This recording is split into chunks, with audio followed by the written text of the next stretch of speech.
The photo changed everything by sunrise. It clearly showed two versions of Maya. The real Maya stood beside the group. The second Maya stood inside the photograph. She smiled behind the real one. Nina's hands shook around the camera. Maya laughed, pretending she felt fine. Nobody else believed that lie anymore. Mr. Bell studied the developing picture. He said echoes usually hunted at night. A daytime echo meant room 407 evolved.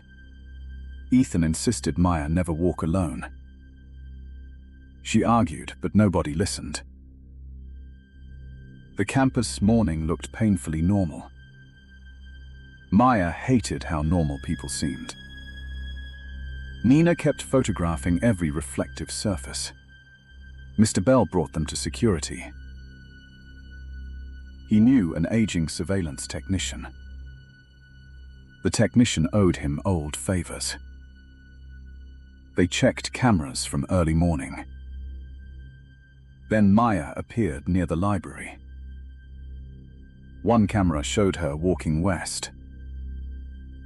Another showed her walking east simultaneously. Two Mayas crossed different paths together. The room turned ice cold around them. The technician refused to replay it. He crossed himself and left immediately. Mr. Bell copied the footage anyway. He said echoes were learning independence. Maya finally stopped acting brave. She asked what the echo wanted. Mr. Bell answered, "Your place." That sentence silenced the entire room. To get one, someone must fade. Nina asked how fading begins. Mr. Bell said memory goes first. Then voice, then reflection, then name. Maya touched her throat without thinking. Ethan drove everyone back to Willow Hall. They locked room 312 before talking. Some showed Maya with blurred edges. Others showed a stranger behind her. That stranger always wore Maya's jacket. But her smile looked too perfect. Leo compared timestamps on every image. The duplicate appeared closer each hour. Maya suddenly forgot what day it was. Then she forgot her literature professor. Then she forgot Leo's middle name. Mr. Bell called those memory bites. The echo was already feeding. Maya broke down and started crying. Nina hugged her without speaking.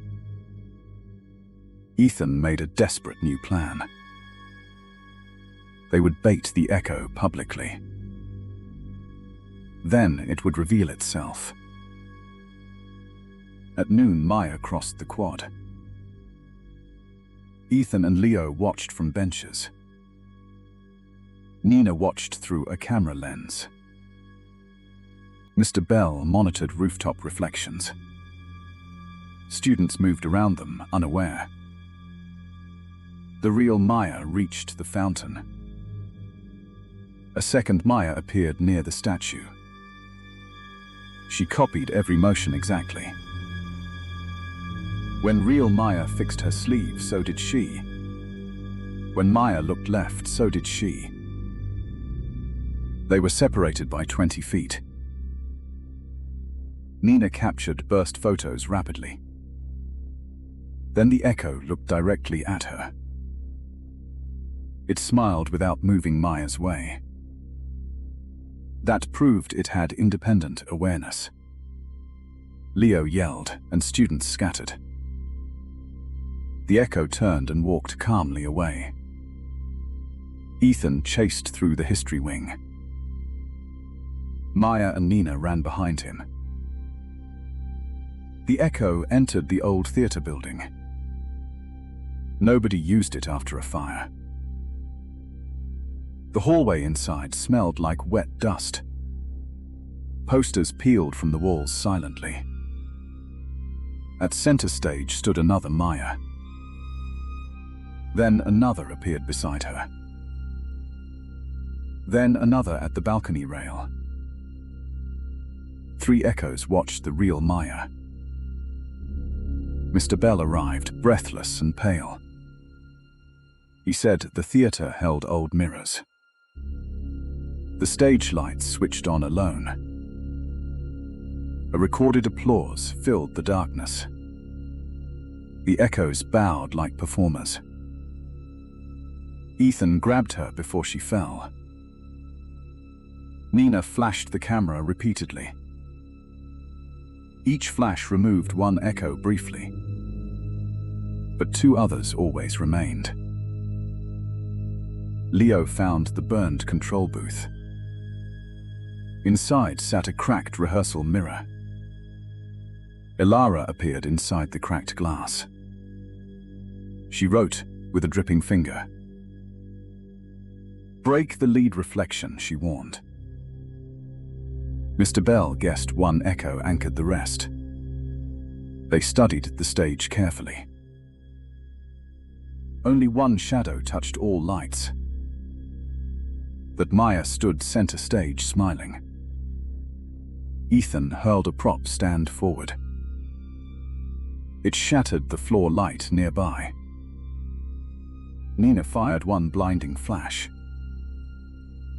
Leo pulled the curtain rope hard. The heavy velvet curtain collapsed. It knocked the center echo down. Maya grabbed a broken spotlight mirror. She aimed it at the fallen echo. Sunlight from the side window struck. The echo screamed without a mouth. Its face twisted, then copied Maya again. Then it cracked like wet paint. The other balcony echoes dissolved instantly. Inside, silence dropped like a blanket.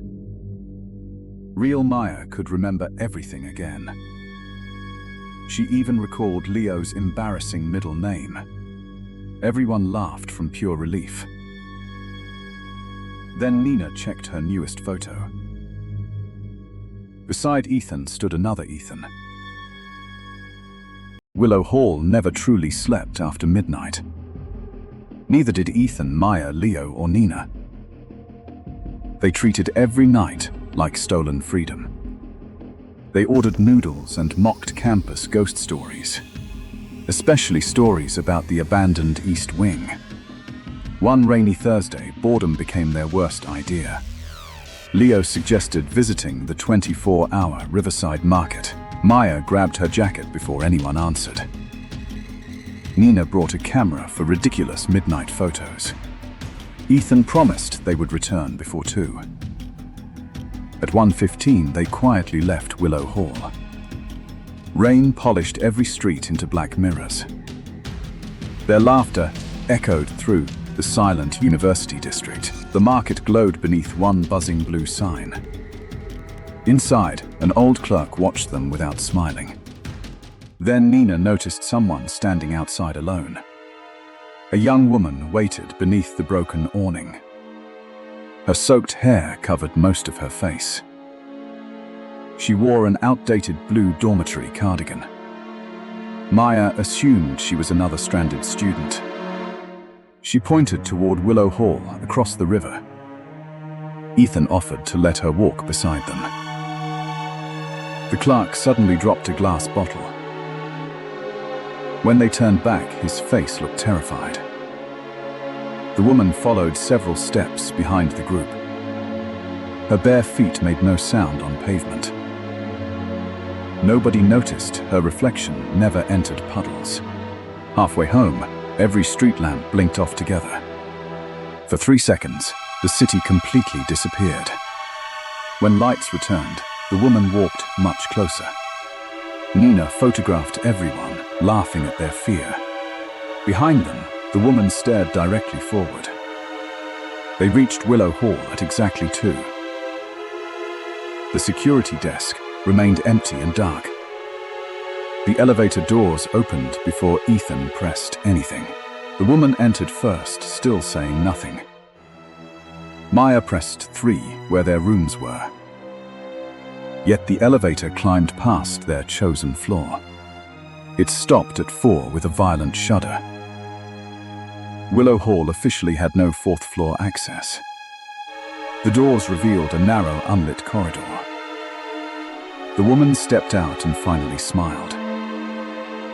Nina whispered that they should leave immediately. Ethan hammered the close button with both hands.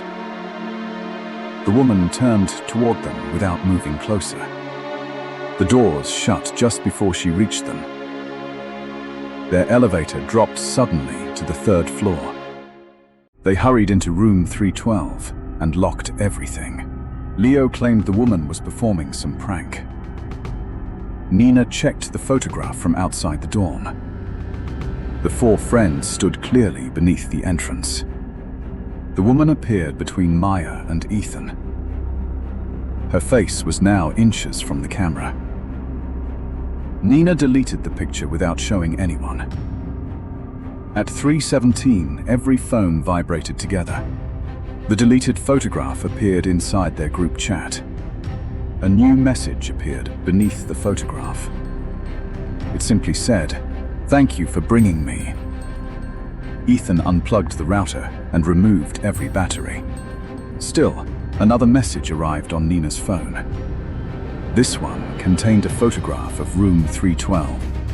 It was taken from inside their locked wardrobe.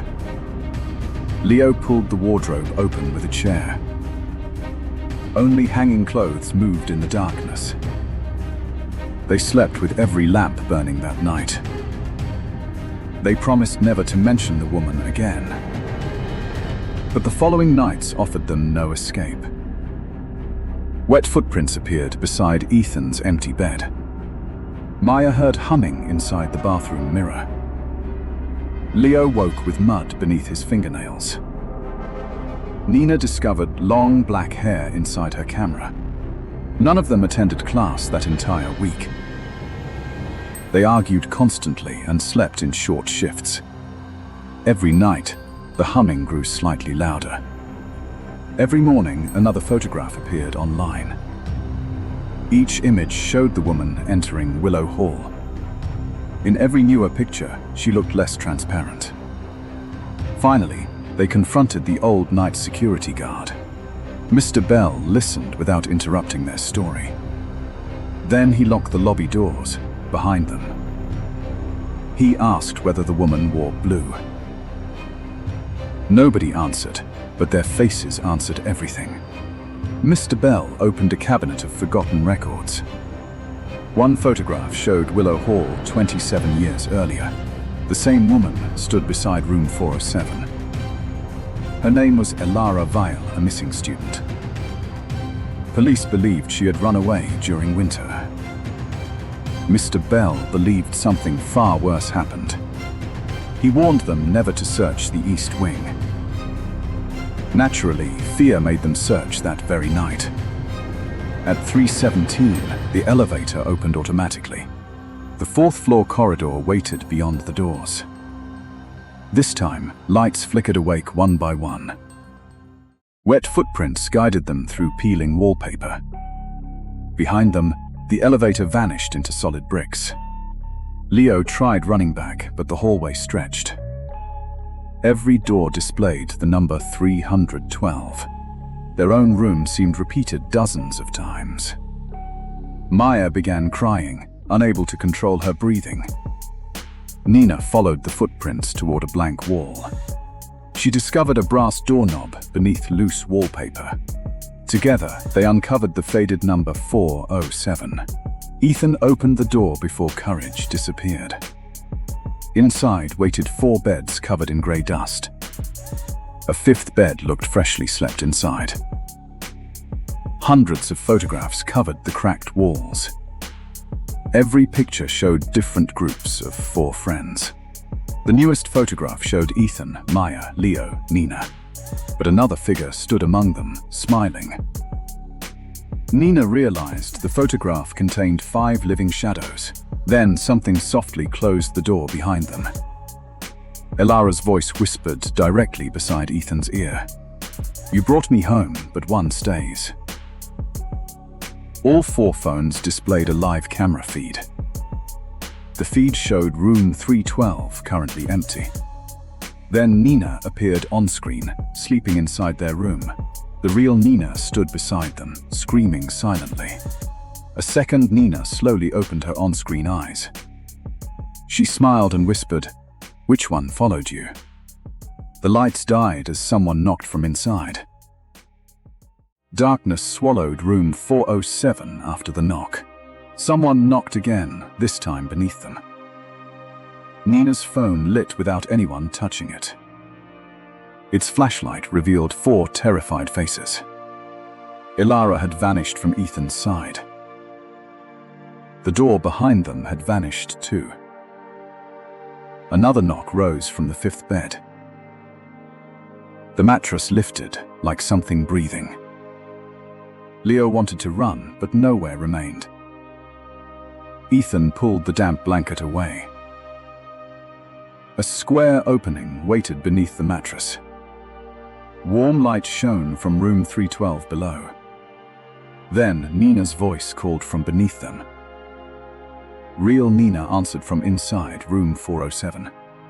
Every friend slowly turned toward her. The voice below begged them to hurry. Maya looked through the opening first. Another Nina stood inside their bedroom. She wore identical clothes and glasses. She claimed the ghost had trapped her. The walls began folding toward the group. Ethan forced everyone through the opening. Real Nina jumped down last. The passage sealed above her instantly. Now 2 Ninas faced each other. Both screamed at exactly the same moment. One accused the other of being Elara. The second repeated the accusation word for word. Leo locked the bedroom door again. Ethan ordered everyone to stop shouting. Maya asked Nina's childhood nickname. Both answered, "Little Owl," without hesitation. Leo asked about their first midnight prank. Both described his stolen red shoes. Ethan showed an old scar on Nina's wrist. Each Nina carried the same pale mark. Even their phone passwords were identical. Their fingerprints unlocked the same device. No test separated memory from imitation. Until Maya noticed the bathroom mirror. One reflection blinked slightly too late. The Nina beside it began trembling. The other Nina smiled with quiet relief. Everyone stepped away from the delayed reflection. She begged them not to trust mirrors. At that moment, Mr. Bell knocked outside. His voice ordered Ethan to open quickly. They checked the peephole before unlocking. Mr. Bell stood alone, holding an old diary. He froze when he saw both Ninas. "Room 407 made another echo," he whispered. Leo asked which one was real. Mr. Bell said echoes inherit every memory. They also inherit scars, voices, and fear. But an echo cannot dream naturally. Sunrise would permanently choose one Nina. The rejected one would remain inside 407. Choosing wrong would free the echo forever. Mr. Bell opened Elara's damaged diary. One page described the exact same nightmare. 27 years earlier, Elara had been copied. Her friends chose the smiling version. The real Elara remained trapped behind mirrors. That warning changed everything they believed. The ghost might have been protecting them. They placed both Ninas on separate beds. Maya covered every mirror with dark blankets. Ethan set alarms for 30 minutes. Both Ninas agreed to attempt sleeping. Nobody else dared close their eyes. The first Nina quickly drifted into sleep. The second remained awake, staring upward. Leo whispered that the answer seemed obvious. Mr. Bell warned them to keep watching. Suddenly, sleeping Nina began crying softly. She described snow falling inside room 407. She saw Elara pounding behind the mirror. Then she whispered a hidden sentence. The copy learned how to dream. Every lamp exploded into darkness. When emergency lights returned, both were awake. Each claimed the other had spoken. The covered mirror started shaking violently. Wet handprints appeared beneath the blanket. Maya pulled the blanket away despite warnings. Elara's reflection stood inside empty glass. She wrote 4 words across the condensation. "Watch the one without breath." Ethan held cold glass beneath both mouths. The first Nina fogged it immediately. The second Nina's glass remained perfectly clear. Her frightened expression slowly disappeared. She lunged for Nina's camera, not them. The camera contained every photograph of Elara. Destroying it could erase their only evidence. Leo grabbed the strap before she escaped. The false Nina threw him aside effortlessly. Her shadow stretched toward the locked door. The real Nina ran behind Maya. Mr. Bell shouted for everyone to reach sunrise. The hallway clocks began spinning backward. Windows darkened as dawn moved farther away. Room 407 was stealing time itself. Elara's reflection pointed toward the wardrobe. Ethan opened it and found the hidden corridor. The false Nina blocked their only path. Maya shone the camera flash into her eyes. For 1 second, the echo became transparent. Elara reached through the mirror behind her. Ghostly hands dragged the echo backward. The friends rushed through the wardrobe corridor. Mr. Bell followed, carrying Elara's diary. They emerged inside the abandoned east stairwell. Morning sunlight finally crossed the broken windows. The real Nina remained beside them, breathing. Behind glass, Elara silently closed her eyes. They believed the echo was trapped again. Then Nina's camera printed one final photograph. It showed Maya walking alone across campus. Another Maya followed directly behind her.